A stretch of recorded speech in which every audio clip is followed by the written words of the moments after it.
The abduction. The Mariels were dying. Not quickly, their lifespans still measured in centuries, but their civilization was in decline. Supreme Counselor Vexla studied the fertility reports with all four of her eyes, her crystalline skin reflecting the dim blue light of her private chamber. 50 years. That's all they had left before their reproduction rates would fall below sustainable levels.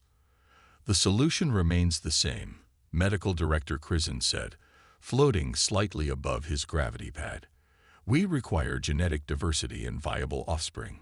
The humans of Earth provide both. Vexla flexed her translucent digits. Show me the surveillance footage again. The holographic display activated, showing humans in various settings. Children running through parks, being dropped off at schools, playing in yards while parents stared at electronic devices. Their reproductive efficiency is remarkable, Krizin continued. They produce offspring at alarming rates, yet seem to value quantity over quality. Observe how they routinely separate from their young, placing them in institutional care facilities for significant portions of their developmental cycles. And our assessments indicate no technological capability to track us or mount pursuit. Vexla asked. Correct. Their fastest vessels would take centuries to reach our world. They have no functional faster-than-light capability, and their detection systems are primitive. The humans can't even track objects in their own asteroid belt with precision. Vexla made her decision. The collection will proceed. 50 specimens, distributed across their geographical regions. Select those between 4 and 10 of their years. At once, Supreme Counselor. Neither Mariel noticed the fundamental error in their analysis, confusing human childcare practices with indifference, mistaking physical limitations for intellectual ones, and most critically, underestimating what humans would do when their children were threatened. Commander Azora synchronized the collection vessels. Earth's night side presented optimal conditions for the operation. Their cloaking technology rendered them invisible to human instruments, and their medical analysis showed the sedation compounds would leave no lasting effects on the young humans. Teams are in position, Sub-Commander Nividel reported, her voice vibrating through the ship's communication field. Targets identified in all 20 collection zones. Proceed, Azora ordered. The operation was executed with military precision. Within 17 minutes, 53 human children were extracted from their homes, schools, and in one case, a hospital. The youngest was 3 Earth years, the oldest nearly 11. Azora watched the collection vessels return to the mothership. Any complications? None, Nividel replied. Only 2 extraction points required neutralization of adult human guardians. Non-lethal measures were employed as directed. Excellent. Prepare for immediate departure. We'll be beyond their lunar orbit before they even realize the children are missing. The Mariel mothership accelerated away from Earth, its engines engaging the phase shift drive once they cleared the planet's gravity well. The stolen children slept peacefully in stasis pods, unaware they were leaving their homeworld behind. NORAD tracking station reports an anomaly, General, Lieutenant Harker announced, scanning the incoming data. Massive energy signature approximately 350,000 kilometers out, heading away from Earth at accelerating speed. General Maya Ortega frowned at the display. Space Command had been monitoring unusual electromagnetic disturbances for weeks, but this was different. Track it. It's gone, sir. Disappeared from all sensors. Ortega was about to dismiss it as equipment malfunction when the first reports began flooding in. 53 separate missing children cases reported within the same 3-hour window across 14 countries. No signs of forced entry. No witnesses. No traces. President Terence Shaw's face was grim on the secure channel. You're certain? The pattern is undeniable, Mr. President, Ortega replied. The anomaly we detected aligns perfectly with the disappearances. This was coordinated, methodical, and employed technology far beyond anything in our arsenal. Are you telling me aliens abducted 53 children from Earth? That's exactly what I'm telling you, sir. The president's expression hardened. How do we find them? We can't. Not with our current technology. Then we build new technology, Shaw stated flatly. Effective immediately, I'm announcing the Sentinel Protocol. All major space agencies and defense contractors will pivot to a single mission, developing whatever we need to track these abductors and bring our children home. Sir, even if we could track them, pursuit would be. I don't want to hear what's impossible, General. Those are our children. 27 days later, the impossible happened. Dr. Sanjay Kapoor burst into the Pentagon's Sentinel Command Center, his hands shaking as he clutched his tablet. We found them, he announced to the assembled military and scientific leaders. The Hawking array detected anomalous spatial distortions extending outward from Earth, like footprints in space-time. Admiral Chen stepped forward. Can we follow them? Better, Kapoor grinned. We've reverse-engineered the basic principles of their propulsion system from the energy signature. They're using a form of space-time compression, creating a bubble of altered physics around their vessel. Can you explain that in English, Doctor? The President asked over the video link. They fold space like a piece of paper, Mr. President, punch through it, and emerge somewhere else. Kapoor set down his tablet, and we figured out how to do the same. The room fell silent. That's faster than light travel, Chen finally said. Correct. And we've simultaneously developed a new quantum entanglement communication array. We can maintain contact across any distance, instantaneously. President Shaw's voice was steady. How quickly can we build ships with this technology? We already have prototypes. Every major nation has contributed resources. The Chinese metallurgical breakthrough last week solved our final structural challenge. Kapoor looked around the room. We can launch a rescue fleet in 15 days. Admiral Chen studied the star chart displaying the aliens' trajectory. They've traveled 16 light years in less than a month. They clearly didn't expect pursuit. Then they clearly don't understand humans. President Shaw responded. Prepare the fleet. We're bringing our children home. On the Mariel homeworld, the human children had been awakened from stasis and placed in specialized habitation domes. Medical Director Krisen was pleased with their adaptability. They're remarkably resilient, he informed Supreme Counselor Vexla. Initial distress has given way to curiosity. Several have even formed rudimentary bonds with their Mariel caretakers and their genetic material. Beyond our expectations, the diversity within their DNA. It's the solution we've been seeking for generations. We can halt our genetic decline within 20 years using what we've already collected. Vexla observed the children through the monitoring system. One small girl was fashioning a crude doll from the provided materials, while several boys had constructed an intricate game involving running and throwing objects. They're quite inventive, Vexla noted. Indeed, their cognitive development continues despite separation from their biological origins. We've paired them with appropriate Mariel families who will oversee their development while we extract periodic genetic samples. The science vessel in orbit sent an urgent communication. Supreme Counselor, we've detected an unusual spatial distortion at the edge of our system. Explain, Vexla demanded. Unknown technology. The signature doesn't match any known species. It's multiplying, multiple distortions forming. Vexla felt a chill through her crystalline form. Magnify and display. The display activated, showing the outer system. Where there had been empty space seconds before, now dozens of vessels appeared. Dark, angular ships with red running lights, moving with precise coordination. Impossible, Krisen whispered. No species has this technology except. A transmission cut across all Mariel communication channels. A human face appeared, stern, determined. This is Admiral Chen of the United Earth Defense Fleet. You have taken our children. Return them immediately and surrender those responsible, or face the consequences of your actions.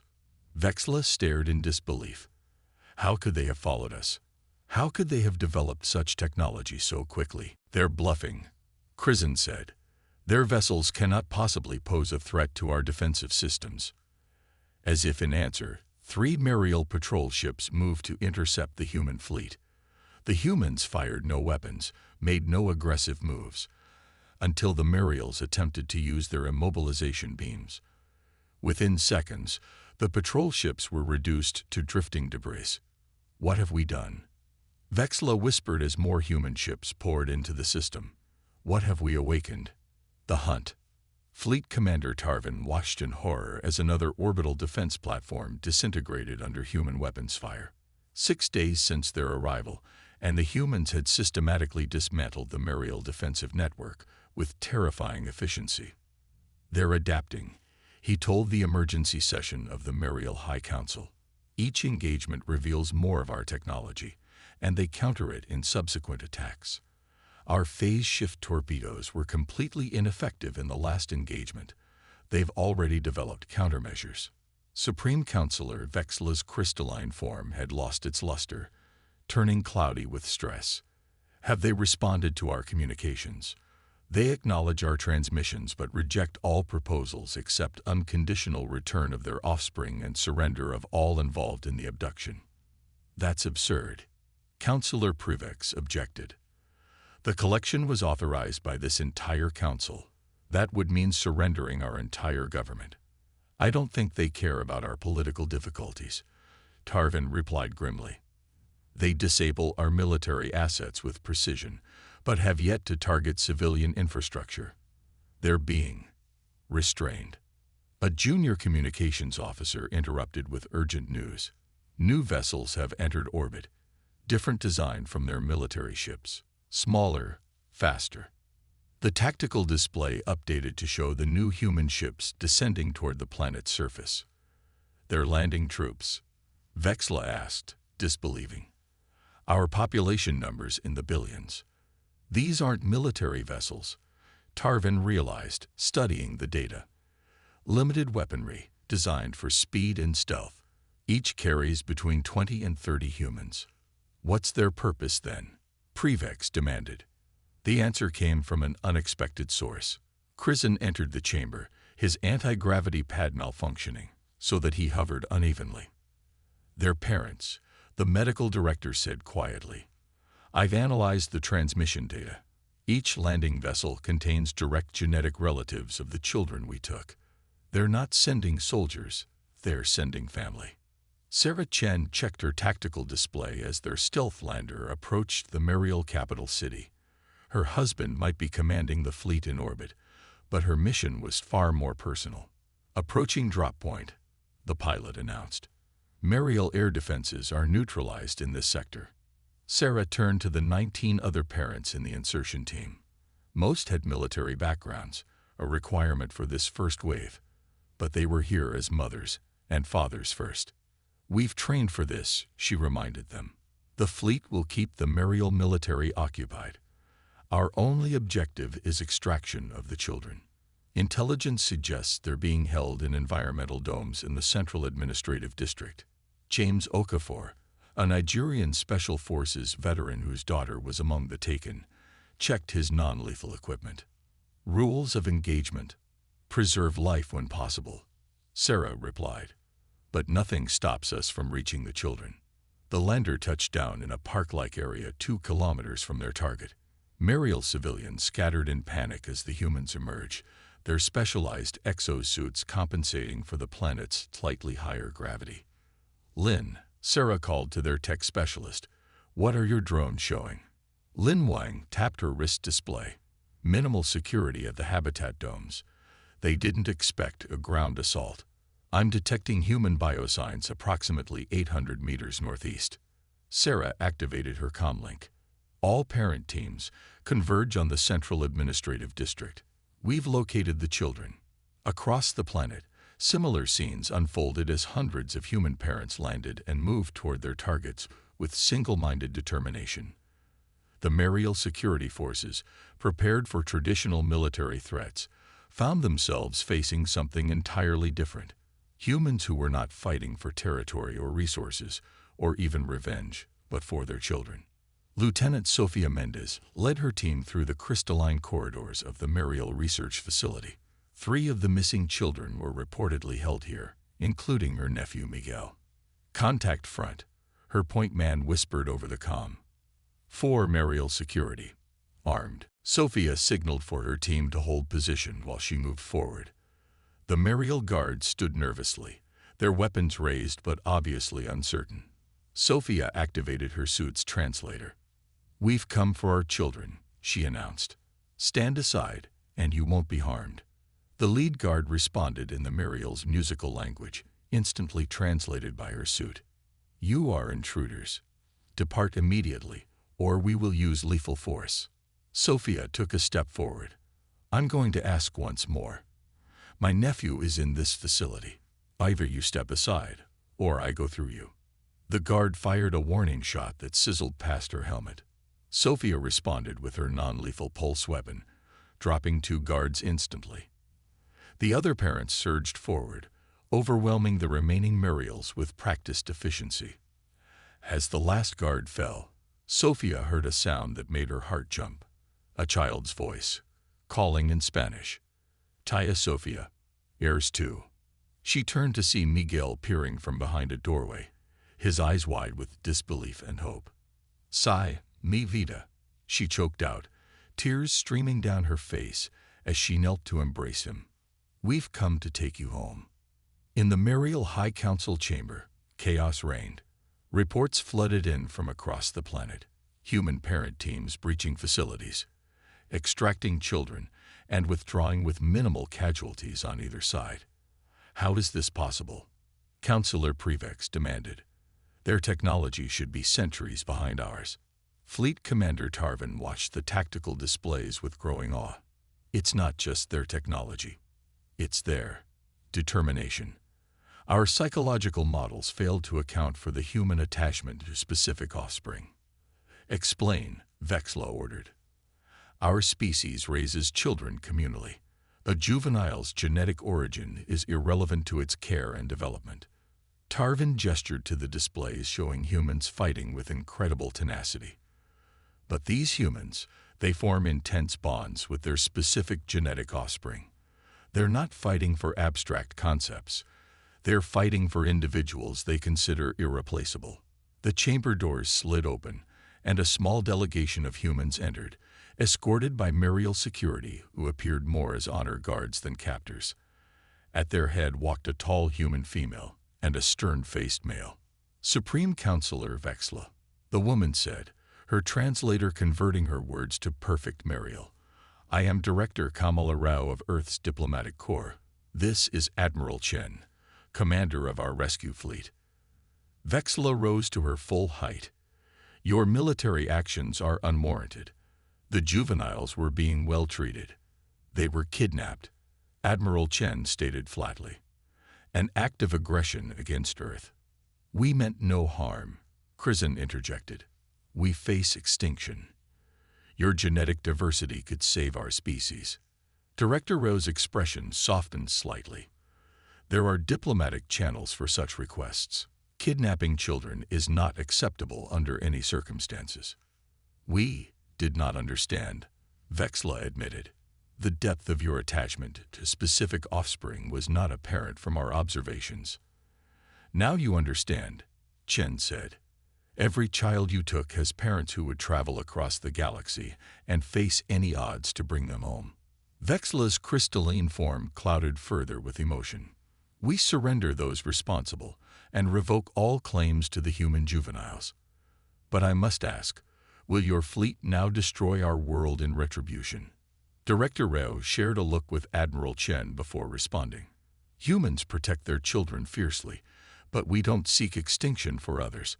Once all our children are safely recovered, we will withdraw." "And our genetic crisis?" Krizan asked desperately. As Director Rao said, Chen replied, "There are diplomatic channels. Perhaps next time, try asking." One by one, the rescue ships returned to Earth, each carrying children reunited with their families. The technology developed for the rescue mission transformed human civilization overnight. FTL travel, advanced materials, new energy sources. But the most profound change was in humanity's understanding of itself. They had been thrust onto the galactic stage centuries before anyone expected, driven not by conquest or exploration, but by the most fundamental human instinct, protecting their children. In the years that followed, a formal diplomatic mission returned to the Mariel homeworld.